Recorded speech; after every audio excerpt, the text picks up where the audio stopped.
discuss the issues that we have an opportunity to solve in our great city. Welcome to the City of Lamarque, the City Council regular agenda of June 8th, 2026. Notice is hereby given that the City Council of the City of Lamarque, Texas will conduct a regular meeting on June 8th, 2026, beginning at 6 p.m. in council chambers at 1109 B Bayou Road, Lamarque, Texas, as well as via video conference hosted through Zoom. In accordance with section 551.127B of the Texas Government Code, the presiding officer and a quorum of the Lamarque City Council intend to be and will physically be present at 1109 B Bayou Road, Lamarque, Texas. This location will be open to the public, and the meeting will be broadcast at this location on Channel 16 and via YouTube. The council will meet for the purpose of considering the following agenda. The meeting has been called to order. Welcome, Ms. Candace. Thank you. It is our custom that we will ask you, as our interim city clerk, to give us a roll call, please. Councilmember Yancey, Present. Mayor Pro Tem Campion, Present. Councilmember Lowry, Present. Councilmember Griffin, Present. and Mayor Bell. Present. Thank you, ma'am. We have a quorum. Thank you, ma'am. Let's stand for our invocation and pledge. It is also our custom in the great city of Lamarque that we pray together. And so we will pray the Lord's Prayer together. After that, we would ask the men and women of the Texas City Independent School District, the Lamarque High School, to lead us in our Pledge of Allegiance. Let us pray. Our Father, who art in heaven, hallowed be thy name. Thy kingdom come, thy will be done, on earth as it is in heaven. Give us this day our daily bread, and forgive us our trespasses, as we forgive those who trespass against us. And lead us not into temptation, but deliver us from evil. For thine is the kingdom, the power, and the glory forever. Amen.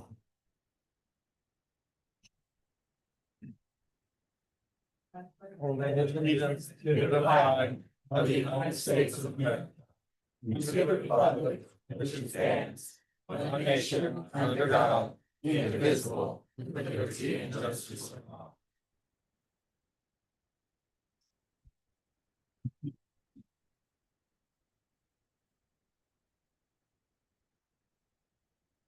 We are delighted today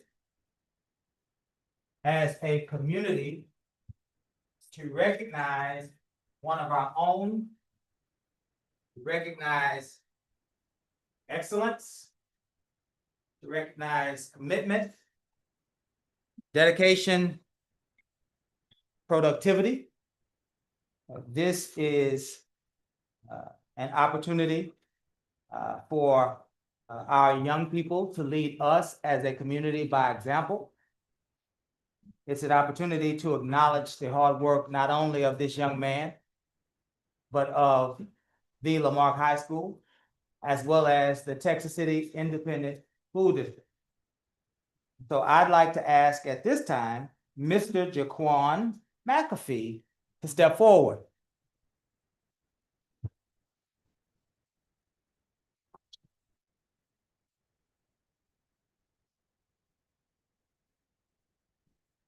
Mr. McAfee has accomplished things in our community and for our community that we as a community, as a city of Lamarque, that we might be able to emulate. When I read your story, sir, and I realized that you are only a sophomore in high school. Yeah. Oh, wow. And I also realized that not only did you win the state championship in the 100-meter dash, but you also won it in the 200-meter dash.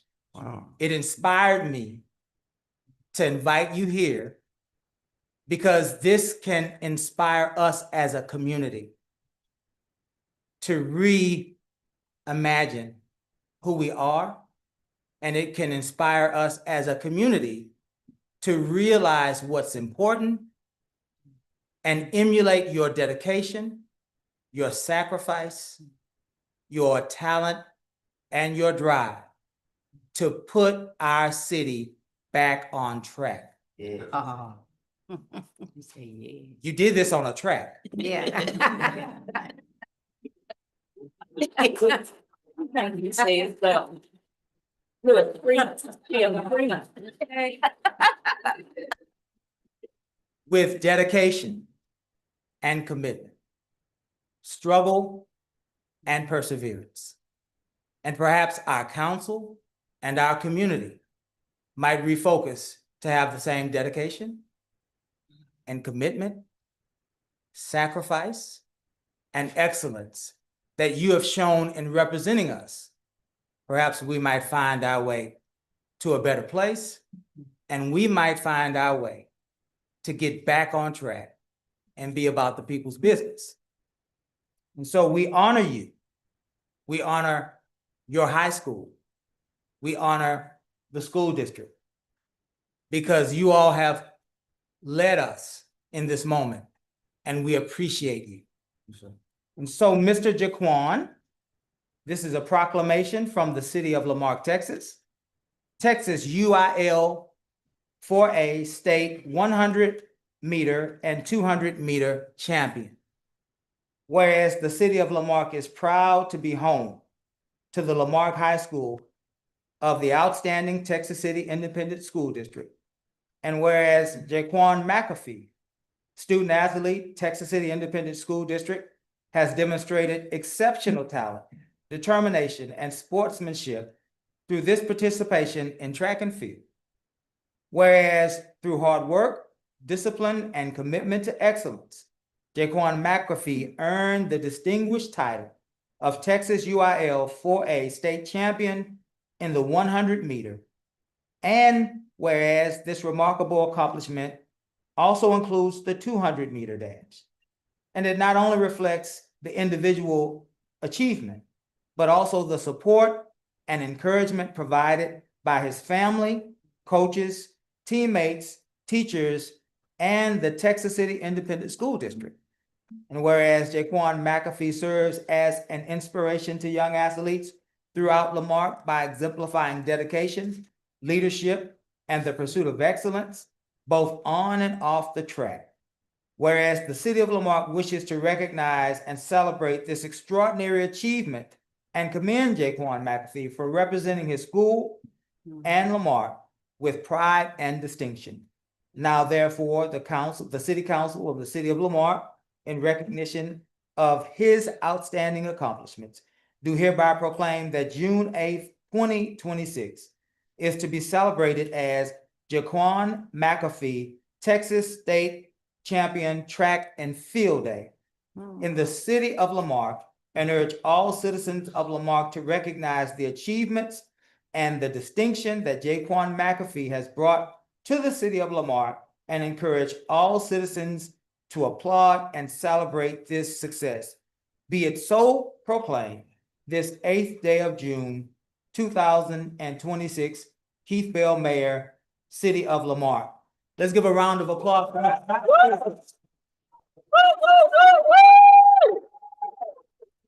Way to go!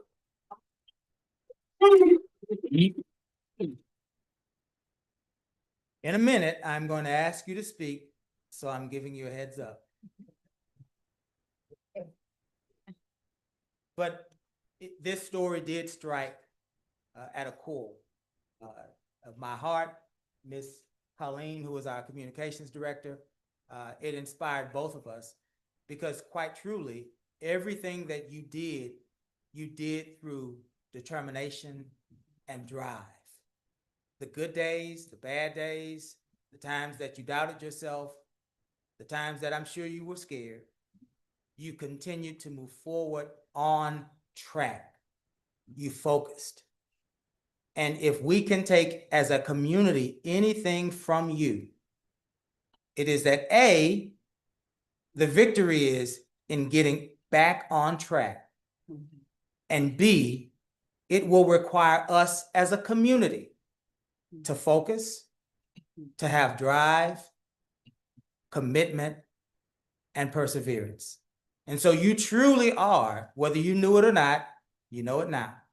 You truly are leading our community to an opportunity to be better for ourselves. And we thank you for that. We thank you for that, sir. Yeah, absolutely. The minute. Speech. I'm thankful. I'm thankful for everybody coming to support me today and being here to support me. I don't have much to say. I'm just I don't know. Thank y'all. That's good enough. That's good enough. Let's get a picture, and then we're gonna ask Dr. Duarte, members of the school board, to come. Ready? 1, 2, 3. You smiled for everybody earlier. All right, there you go. Okay. Is Coach Ward here? And parents, grandparents? Get a picture of Mayor real quick.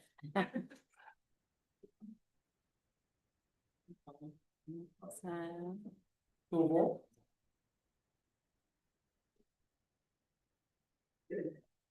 And we have a proclamation for you, and we also have one, Dr. Duarte, for the. Okay.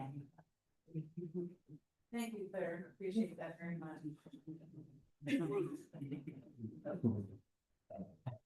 Oh, no, it hits good side. Okay. All right. Here we go. Ready? 1, 2, 3, right here, right here. 1, 2, 3. Anybody have a phone? They want me to? Okay. I'm a pro at that. Thank you for offering. Okay. Mayor, you want to sign them? They're already signed. Oh, good. This is to go. yours. Thank you. Thank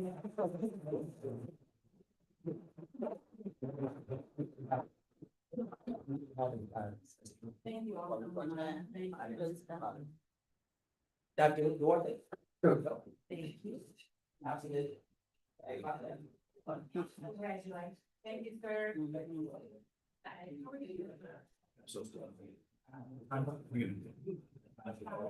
They gonna be parked in the corner. In the corner. I was late coming in today. I was late. Mhm.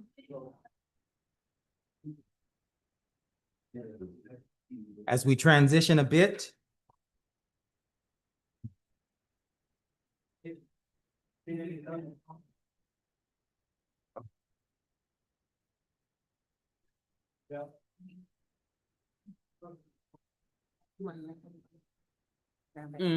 saw him coming. Very good. We're now at item 4.2. And that is a presentation from our communications department of one. Thank you. If ain't nobody else excited, I am. Welcome, Ms. Cullen. Thank you. I have 2 presentations that Linda will help me pull up. One of them is a slideshow and the other one is the Clark Condon presentation that we had contracted several years ago. You'll recall it when you see it. So first of all, my name is Colleen Chilcote. I'm very proud to be in the city of Lamarque. Thank you all for the opportunity to serve the people. I came back in November after a short break to run off and have a baby and get remarried. So I'm very happy to be back. If you'll recall, my work the first go around was with Alex Getty in the EDC, and I had a split role, right? So I worked for the EDC and did PR work for them, and I also tried to help propel the city's strategies forward, right?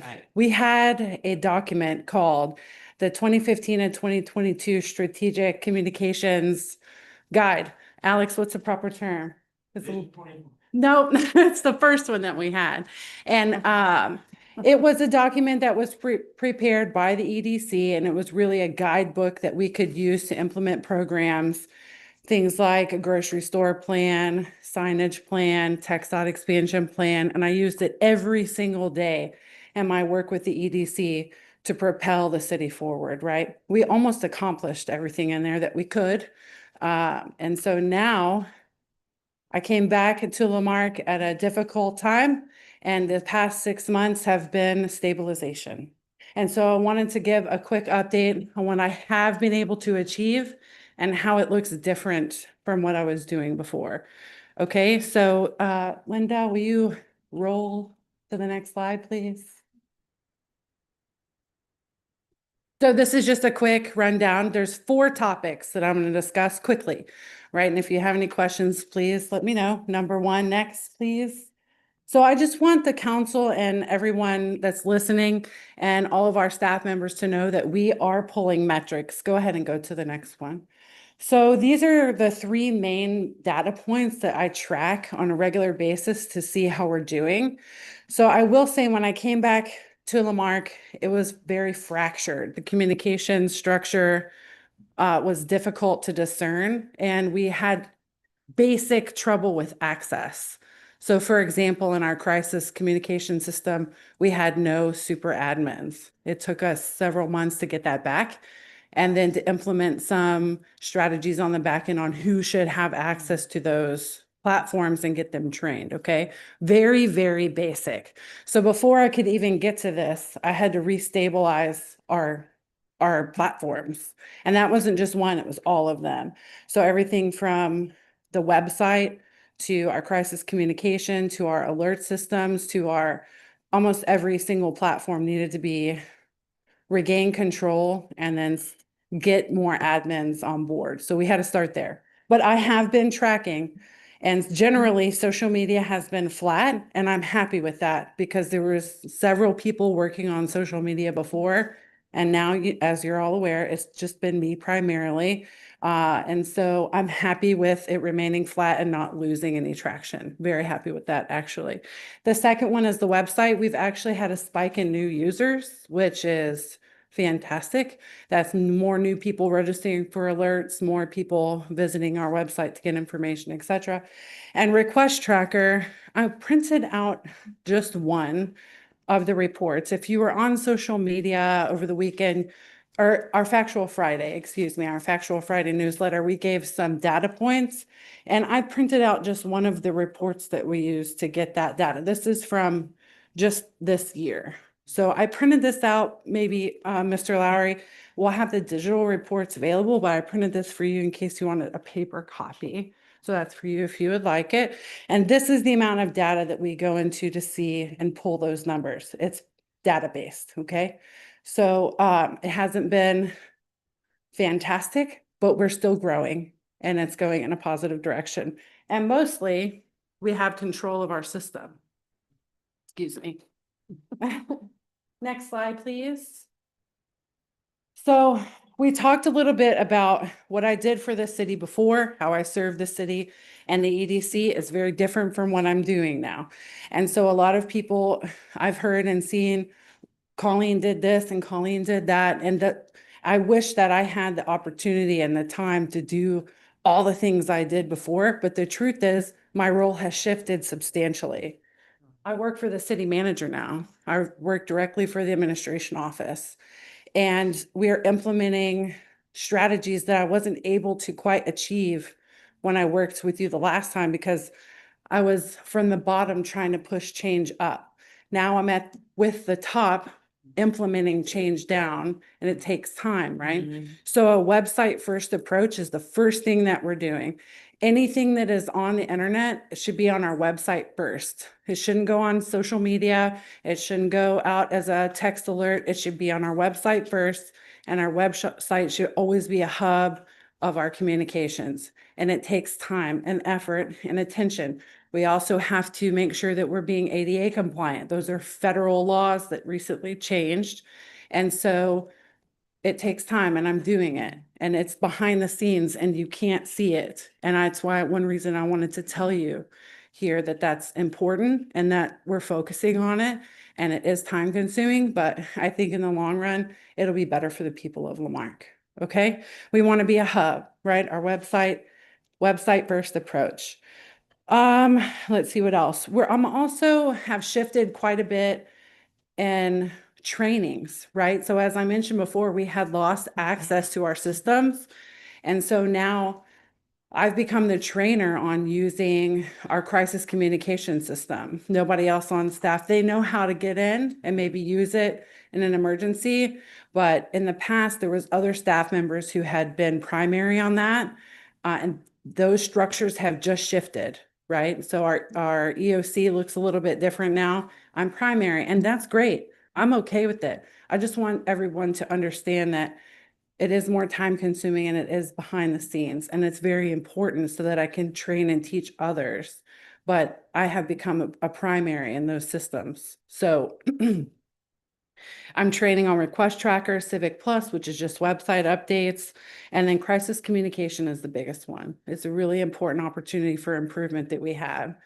And we're working on it constantly. We're having PIO meetups with all of the PIOs who serve the people of Lamarck so that we're unified in our voice.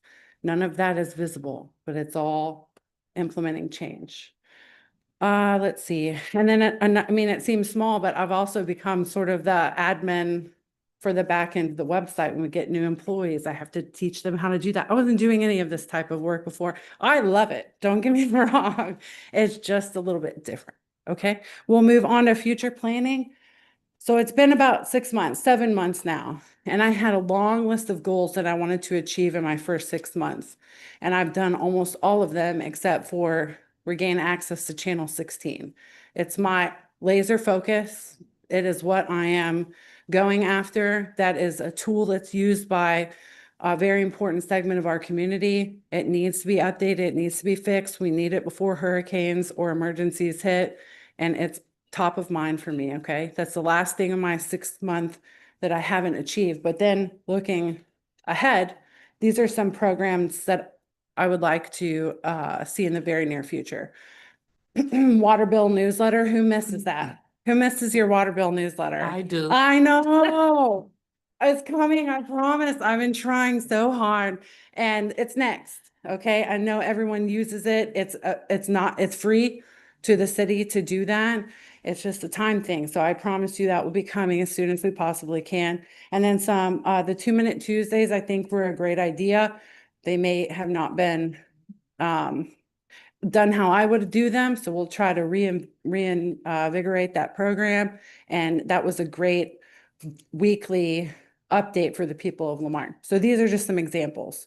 We have a 2027 website refresh under contract coming. And so there will be substantial website updates in 27.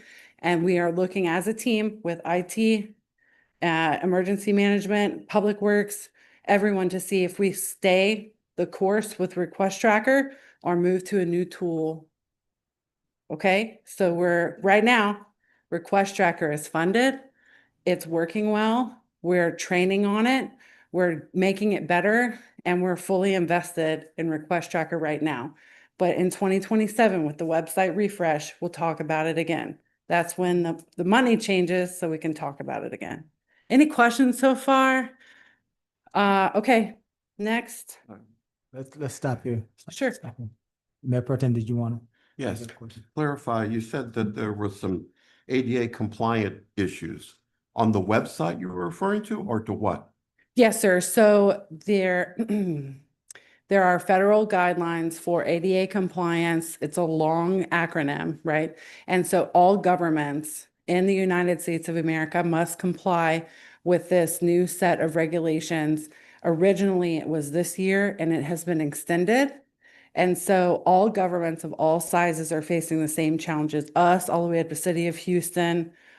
We have to implement, and again, it's invisible to you, most likely.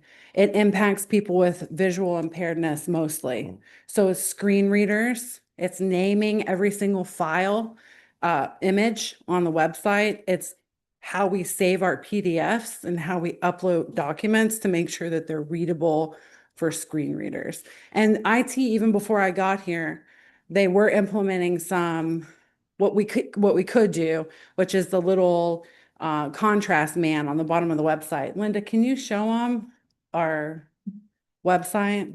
Because we wanted to show you this before, but I don't think you were able to see it. So we have been making progress on it, but it is a federal mandate. And I think with the 2027 refresh, you'll start to see some more of those things.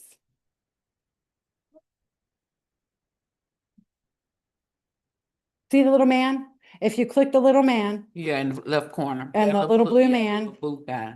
the little blue guy, that right there, Mhm. then you'll be able to pop up a list of contrast, text changes. It's not just for people with visual impairedness. It's also maybe senior citizens who need a larger text or can't see what we've written for some reason. You can change all the contrast settings, see? So that's one step toward ADA compliance that we've already completed. The other things are behind the scenes, but I just want to make sure that council's aware that we're working on that. Any Yep. other questions, sir? Well, that's great because that occurred after Hurricane Ike when we organized the social service block grant groups. We had to have hearing and visual impairment because it was so crucial for our community who needed the assistance, especially our disabled community. So I understand and I'm I'm gonna try to speed through the rest. That was the heaviest part. Ready? So a couple of times since I've been back in the past 6 months, wayfinding has popped up. Can you go ahead to the next scene? Thank you, Linda. So I just wanted to give a little bit of history on the wayfinding program. I brought this folder, and this was from when I worked here the first time. I don't know if anyone on council remembers this photo. Do you guys remember this photo? Do you remember this? it's too far. Kids. Okay. We went through a comprehensive wayfinding program activity. We went through the buy board to find vendors. We picked out how the bottom should look. We picked out which ones should have lights and which ones shouldn't. We picked out a small, medium, and large. Mac McGaffey Highland Bayou Park was going to get a large. All the other parks were going to get a medium. And so we have done this work. Also, separately, I think before and after I left, Amanda in Public Works has also worked on comprehensive wayfinding programs for the parks. The issue comes down to the funding. So we bring the work to the table and then there's no funding. And so it gets shelved, right? So tactfully, we have done the work and we would love to have signs especially at Max Park. We need the money. So you show me the money and I'll bring everything that's already been done and we can go from there. But it's not starting from scratch. This work has been done. Is there a price already associated with that? I think you need 10K to get going, 10K for each spot. And if you want lighting, you should add 3K. So that's just a shot in the dark. It's probably and there's options now, right? So there's new types of signs. There's been talks of donated signs. They still need to have concrete poured, infrastructure run for lighting. The site work still has to be done. I still think if you got 10K per spot, then we can put in some signs. So I just want to make sure you guys know, we hear you, the staff is hearing you, and we want the signs also. And the work has been done. We just need the money. Colleen, when you say per spot, Mhm. are you speaking of each, like a park? Yes. Okay. If you want a lighted brick sign at every park, you need 10K per park. And that should cover engineering, all the things, not just the sign of, cost of the sign, but from A to Z. You said, I'm sorry, Mayor, you said there were large and medium And small. and small. Yes. And all of them require the landscaping and lighting. No, ma'am. Okay. And so I think so for example, I think City Hall needs a sign before Mac McGaffey Highland Bayou I do Park. too. I'm sorry, I love Mac, I do too. but our sign is wooden and. And it's broken. Yes, ma'am. And so that one, for example, would be closer to 15. And then one with no lighting would probably be closer to 8. Okay. So I'm just making, you got a spot, you want to sign, give me 10K and we could talk about it. But until then, we would love to put signs all over Lamarck. And I'm sure there's grants available, but Yeah. I don't know if that's been explored recently.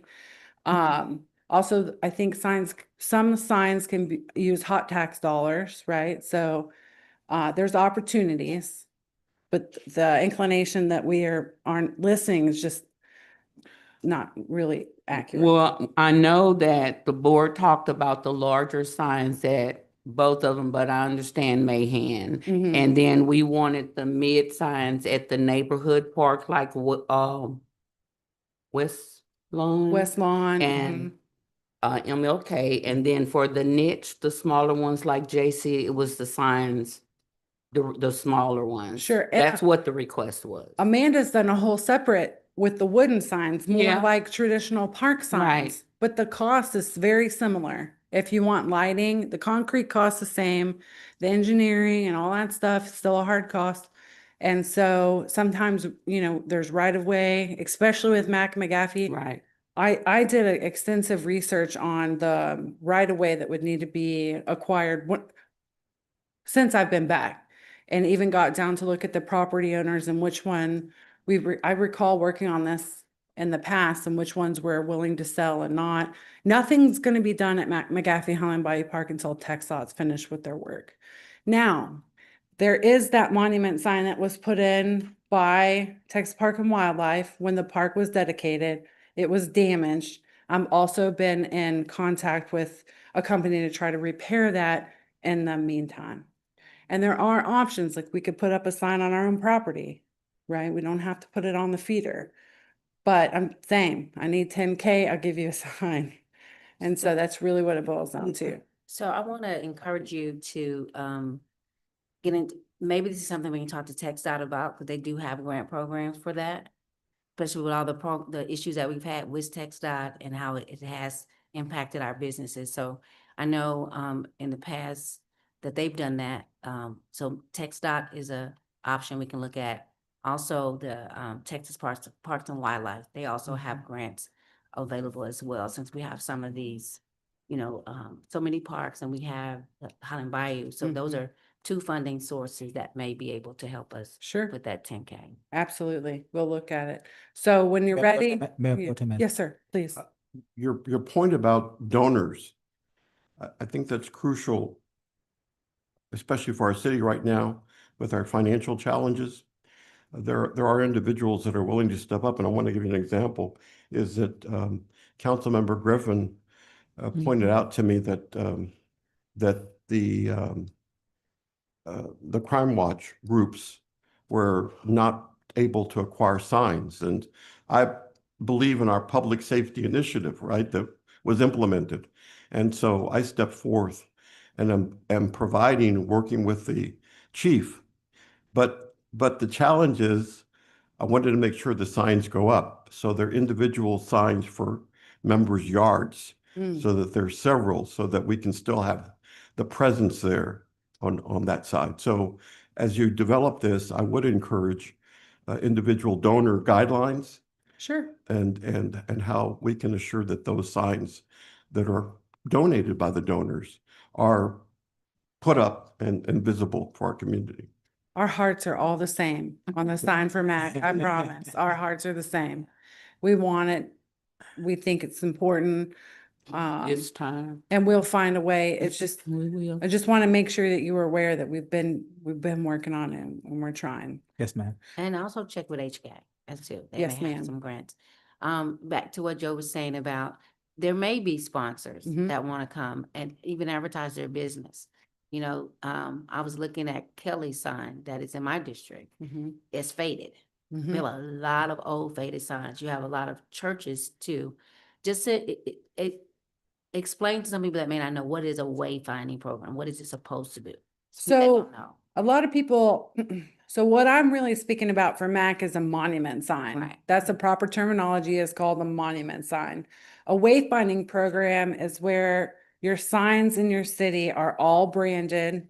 They all look the same. It's part of a strategic, comprehensive plan and approach to where you prioritize which signs you want to go first. Maybe it's one per district, maybe it's the most trafficked highways, but you have a look and a feel and a brand and a strategic approach to putting in the monument signs. It's not just block one here and then in 5 years, one looks different. We want it to be a program. And whether that looks like the traditional park signs like Amanda's worked on, or the metal and brick ones Right. that, are kind of of course, I'm your PR person. I want them to be gorgeous and lit and blue,